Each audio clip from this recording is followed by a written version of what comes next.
Emergency કોલમાં વધારો થઈ જતો હોય છે, તો તમે કેવો પ્લાન કર્યો છે કે જેના કારણે આવી રહેલા ઇમરજન્સી કોલને પહોંચી વળે?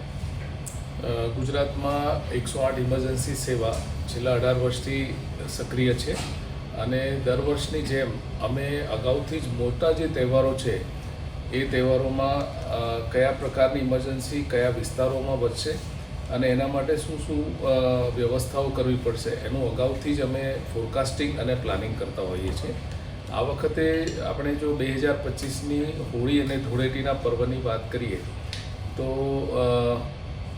અમારી જે સમગ્ર રાજ્યમાં 838 જેટલી રોડ એમ્બ્યુલન્સ છે, 2 બોટ એમ્બ્યુલન્સ અને 1 એર એમ્બ્યુલન્સ મળીને 841 જેટલી એમ્બ્યુલન્સનો કાફલો સંપૂર્ણ રીતે કાર્યરત રહે એવી વ્યવસ્થાઓ અમે અગાઉથી જ કરેલી છે. એમાં fleet management, supply chain management, અમારા કઠવાડાના જે કોલ સેન્ટરમાં રજાઓ દરમિયાન સ્ટાફ પૂરતો હાજર રહે, એમ્બ્યુલન્સના ફિલ્ડમાં પણ અમારા પાયલટ EMT અને અમારા EME પ્રોગ્રામ મેનેજર્સ પૂરતા પ્રમાણમાં સાથે રહી અને આ સમગ્ર તહેવારના સમય દરમિયાન કામગીરી કરી શકાય એવું અમે મેનપાવર મેનેજમેન્ટનું પણ યોગ્ય પ્લાનિંગ કરેલું છે.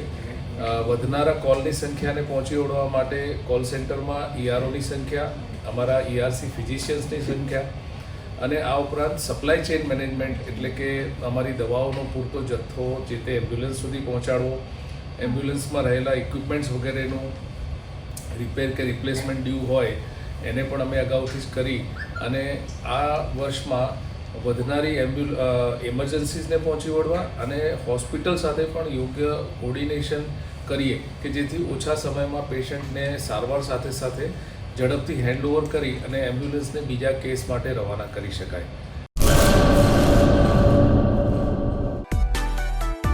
માં motor driving, safe and sure driving. Driving એ શોખ સાથે આપની મોટી જવાબદારી પણ છે. અમારા ઇન્સ્ટ્રક્ટર દ્વારા સચોટ અને સરળ માર્ગદર્શન.